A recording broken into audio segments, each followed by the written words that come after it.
Hi, everyone.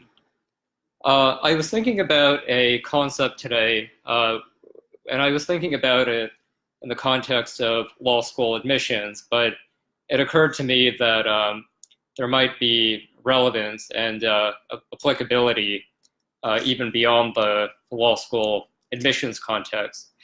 And what I was thinking about is that when you look at really any competition that's zero sum, or where you're basically competing with a number of other people for a finite number of spots or opportunities, there tends to be, well, first of all, the vast majority of people who apply generally tend not to get in, and they get in, and they don't get in because they don't have the qualifications, or they don't know, they're just not meeting some certain standard.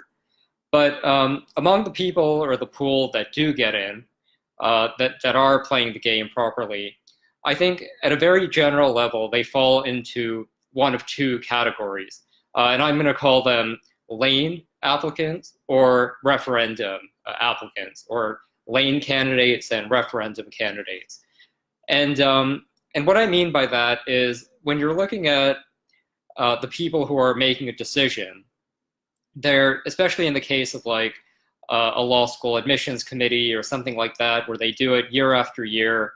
The institutions have been around a long time. They usually kind of have a sense of what kind of a class that they're going to put together, and sometimes that's because they have a certain idea in mind and a certain mandate, or other times just over the years they've tended to arrive at a certain set of rough quotas. And so the and so what I find is that the candidates tend to come down to either lane candidates or referendum candidates. So here's what I mean. A lane candidate is someone who fits into one of the categories that they expect to be getting and they want to be getting. And these are people who, obviously they're individuals, but they fit a very particular common kind of a profile, just by virtue of their background, their experience, what they're writing about, how they're presenting. The schools generally just sort of know what they're getting, even when they look at the particulars of the person. So in the case of an elite law school, for example, every year there's going to be some number of people who are graduating from Harvard, Yale, and Princeton. There are some people who are going to be coming out of a prestigious consulting firm like McKinsey. There are some people who are going to be coming out of a banking profession, like from a top or elite banking school. There are going to be people who worked on the Hill for a member of Congress. There are just some people will be coming from Teach for America. There are just these like very standard pipelines, very typical kind of a person. And so if you're coming from that kind of a background where you fit a certain profile, a certain stereotype, and you know that the institution wants to have a certain type of these sorts of people, then the challenge basically becomes that you just have to be at the top of that, among that pool of people.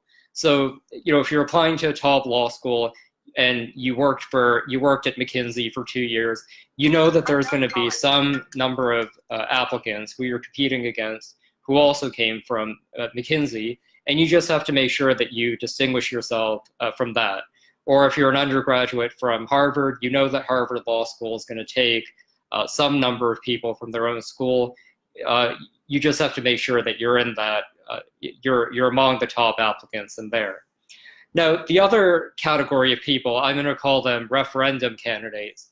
And these are the people who they don't fit a certain stereotype or a very typical background. There's something about them that's unique, that doesn't easily lend itself to comparison.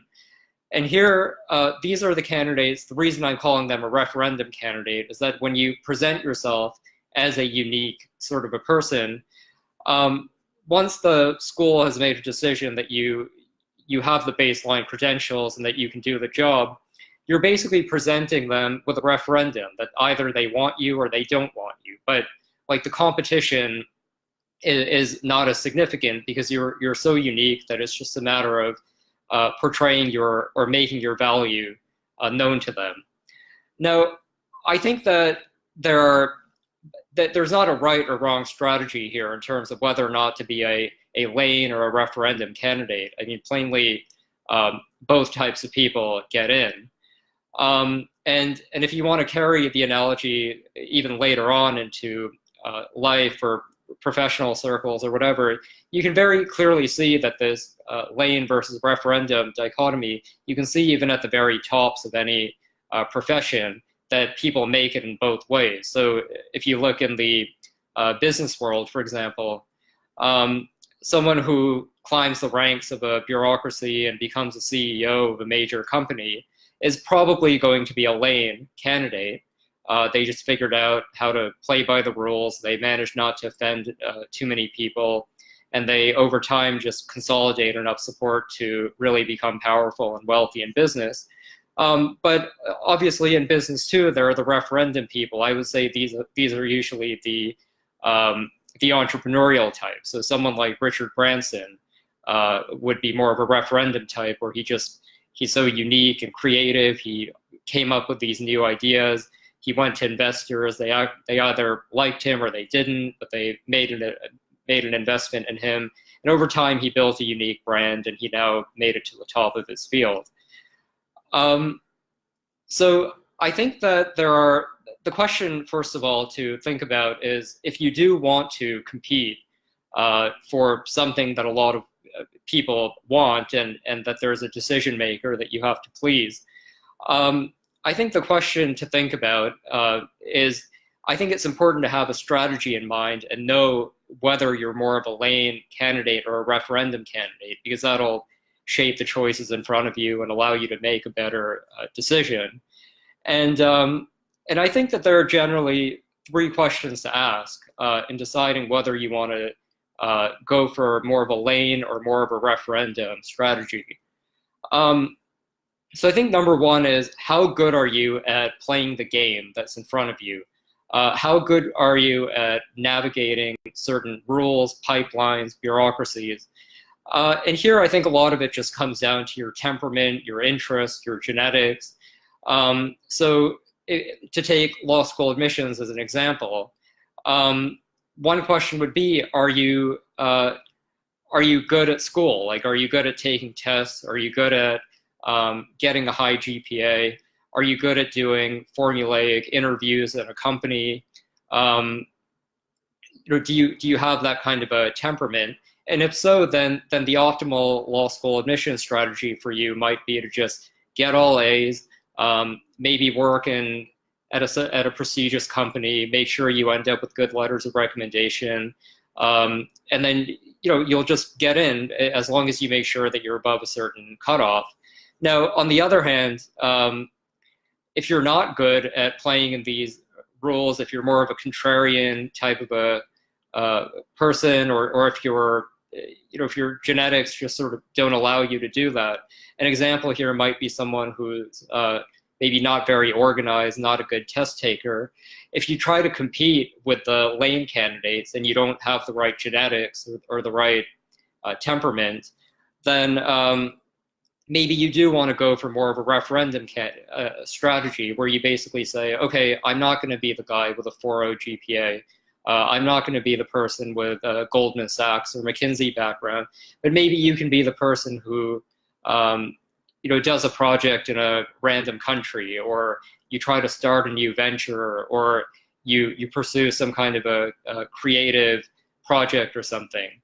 And then basically then you take a gamble where you say, okay, you don't have all the qualifications of a more buttoned down standard lane candidate, but because you're unique, because you're bringing something new to the table, you can basically create a referendum on yourself, and you basically now say, these are the qualities or attributes I have to bring to the table. Either you can have them or you won't. Number two is how unique or contrarian or creative of a person that you are. And here I think that the more unusual you are, the more contrarian, the more creative, the more I think that lends itself to being a referendum candidate. And the reason I say that is because even in the short term, if you could be a lane candidate, um, over the long term, if you're the kind of person who you just have an individualistic streak, you don't tend to play well in certain bureaucracies or with a certain set of rules. That's something that you want to acknowledge about yourself and like lay the groundwork for making sure that you get to take advantage of these sides of your personality. So like an example would be, I think here an example might be, let's say that you're very intellectual, so, and you're independent minded and whatever. So you're doing well in school, but you know that your personality type over the long term maybe isn't going to lend itself to following a narrow career that would ultimately benefit more of a lane candidate, like maybe someone going through a law firm partner track, or going through a civil service track in the government or something. I think what you want to do maybe is take advantage of the fact that you have this option to become a referendum candidate, and then use that as a foundation to then create a career where your individuality and your creativity will matter, and carve out some sort of a unique niche for yourself. And then I think the final question to think about is like, what is the risk, or what are the costs and benefits associated with being a lane versus a referendum candidate? And I think the reality here is that depending on what you ultimately want to do in life, some professions, some paths, some goals just tend to lend themselves better to a lane or a referendum strategy.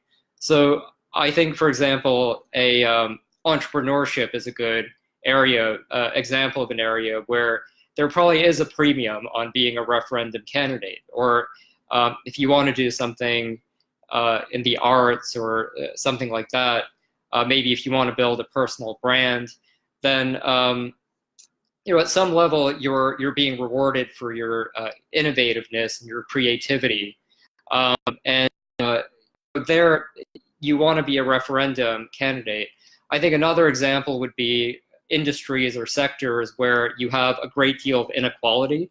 So, for example, like if you're professional sports might be an example, or like Hollywood might be an example, or maybe politics or something, where like the vast majority of the beneficiaries, the people who really win big, are in the top 1% or whatever, and then everyone else is kind of struggling. And here, I think there's very much a premium on being a referendum candidate, because you don't want to be run-of-the-mill. You don't want to be in the 50 percentile. You're kind of making a gamble where you want to get into that top echelon where you get outsized rewards. But more of a lane strategy might apply, let's say, if you're a doctor or a physician, where, yeah, obviously, if you're at the very top of your game as a doctor, you're going to have certain benefits or perks. At the end of the day, being a successful doctor means that you do well in undergrad and a set of basic courses or whatever. Then you go to medical school, and even if you're not a particularly distinguished doctor, once you just get through that process, you'll end up, even if you're in the 50th percentile, you'll have sort of a stable trajectory, the ability to practice medicine. And so I think thinking about what career track you're on, and what are the consequences of being unique, like to what degree will being unique be rewarded, to what degree will it be punished, and how much latitude do you have to aim for like a 50th percentile kind of a person. And once you weigh the pros and cons and the risk factors, you can make a decision. So to summarize, basically, there are, in any zero-sum competition where you're competing something in a larger pool and where there's a decision maker, there are two types of candidates. There are what I'm calling lane candidates and referendum candidates. The lane candidates are those who fit a certain profile.